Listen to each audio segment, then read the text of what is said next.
Assalamualaikum warahmatullahi wabarakatuh teman-teman. Jumpa lagi bareng saya di channel Teknisi Digital. Di video kali ini saya mau memperbaiki sebuah TV yang ada garis vertikal doang. TV-nya merek Politor. Nah, garis vertikalnya tuh kayak gini. Dan langsung aja ya, saya coba lihat bagian belakang tipe dari TV ini yang bisa kita lihat dengan detail di bagian belakang. PS62UV 03MG.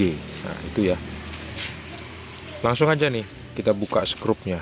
Kira-kira teman-teman, TV ini bisa diperbaiki dengan mudah apa enggak? Dengan kondisi tertentu waktu kita nyervis TV-nya gitu ya, keadaannya hujan, terus spare partnya yang nggak selalu ada, kita servis outdoor gitu ya. Kalau misalnya kita servis indoor sih nggak jadi masalah. Indoor maksudnya servis di luar ya, di luar kantor ya. Kalau di kantor sih gampang, semua alat dan komponen tersedia gitu, kita kapan aja bisa ngerjain, nggak harus ditungguin sama yang punya. Tapi untuk kondisi tertentu agak sulit teman-teman, karena kita menghadapi kondisi-kondisi yang seperti ini ya. Langsung ya, lanjut kita fokus ke memperbaiki TV yang garisnya vertikal kayak tadi. Saya bersihin dulu, kondisi TV-nya seperti ini. TV-nya udah tua ini. Kira-kira yang rusak bagian mana teman-teman? Pasti udah pada tahu lah ya, yang rusak adalah bagian horizontal. Ada kapasitor milar yang rusak, kapasitor yang kotak gitu. Saya akan coba cek kapasitornya yang ini, yang warna biru. Kalau misalnya dia beneran kembung, berarti gampang mau memperbaikinya. Tapi kalau misalnya nggak kembung, nah itu bisa jadi lebih sulit memperbaikinya teman-teman. Karena bisa jadi kerusakan bukan terletak pada kapasitor itu, bisa aja terjadi pada komponen-komponen yang lain yang masih ada hubungannya dengan bagian horizontal atau di blok horizontal itu sendiri ya. Dan saya nggak mendapati ada elko yang berukuran 1 mikrofarad 250 volt di sini. Yang ada 2,2 mikrofarad ya. Rata-rata kalau untuk di TV Politor yang ini, elko-nya seperti yang saya sebutin tadi ukurannya. Dan sebetulnya kapasitor yang warna biru itu lah yang harus diganti teman-teman. Tapi karena kondisinya saya tadi nggak ngelihat ada bengkak gitu, akhirnya saya agak ragu-ragu ya. Tapi ya harus dicoba. Akhirnya saya membeli 2 buah kapasitor 152J 630 volt. Beribet saya ngomongnya. Dan akan saya gunakan untuk menggantikan kapasitor yang saya tunjuk warna biru tadi. Nah, sekarang waktunya kita perhatikan baik-baik komponen-komponen yang kira-kira punya potensi kerusakan teman-teman. Seperti komponen yang sekarang saya tunjuk ini. Ini adalah kapasitor yang warna abu-abu ya, yang di bawah tuh. Itu tuh kayak ada bekas cairan gitu. Tapi setelah saya pegang ternyata itu bukan cairan tapi semacam lem gitu. Saya nggak tahu kok kenapa lemnya tuh berubah jadi jelek gitu warnanya. Biasanya kan enggak ya. Apa mungkin karena TV-nya udah tua? Bisa jadi sih gitu. Sambil kita perhatikan ada nggak kira-kira resistor yang rusak atau kapasitor yang pecah. Dan kapasitor yang biru ini, ternyata yang biru persegi panjang ini loh teman-teman, ternyata nggak mengalami kerusakan. Sedangkan di bagian-bagian yang lain saya nggak ngedapati ada kelihatan resistor yang gosong atau elko yang udah kembung gitu ya, pengen meledos, nggak ada itu. Langkah selanjutnya langsung saya coba lepasin beberapa kabel yang berhubungan sama panel bagian samping ya, yang untuk soket audio input output itu loh teman-teman. Jadi saya cabutin kabel degaussing, juga saya cabut kabel untuk steker juga saya cabut. Saya pengen balik PCB nya supaya saya bisa melihat kondisi PCB ini dari bagian bawah. Kira-kira di bagian kira-kira di bagian bawah ada nggak yang bermasalah gitu, yang kelihatan udah retak solderannya. Kalau untuk PCB yang udah lama kayak gini sih biasanya sih udah banyak yang retak solderannya ya. Langsung coba saya ukur tegangannya ya. Dalam posisi TV dihidupkan, saya akan mengukur beberapa tegangan yang ada di bagian yang saya curigai rusak. Bagian yang saya curigai rusak itu adalah di bagian elko yang berhubungan sama kapasitor tadi. Harusnya ada tegangan sekitar ya 32 volt lah teman-teman. Coba kita cek dulu ya. Saya harus pelan-pelan karena kondisi hujan. Ini di salah satu kaki elko, ternyata tegangannya tuh nggak stabil, dia naik turun. Tuh, nggak stabil banget tegangannya, naik turun. Yang paling tinggi 100 volt. Tuh udah kelihatan banget. Inilah sebetulnya masalahnya gitu. Kenapa kok tegangannya berdenyut di TV ini?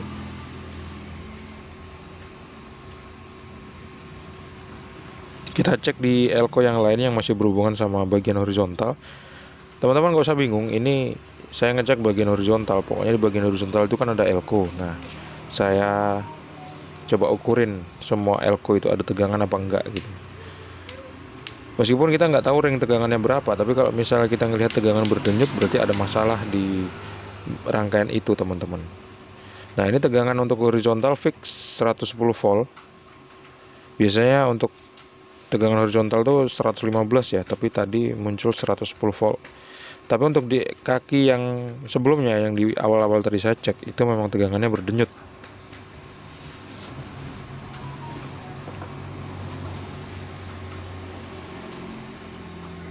Langsung aja ya kalau gitu, kita lepas kapasitor yang tadi saya curigai. Ini dia bentuknya dan ukurannya bisa kita lihat di sini, udah pudar.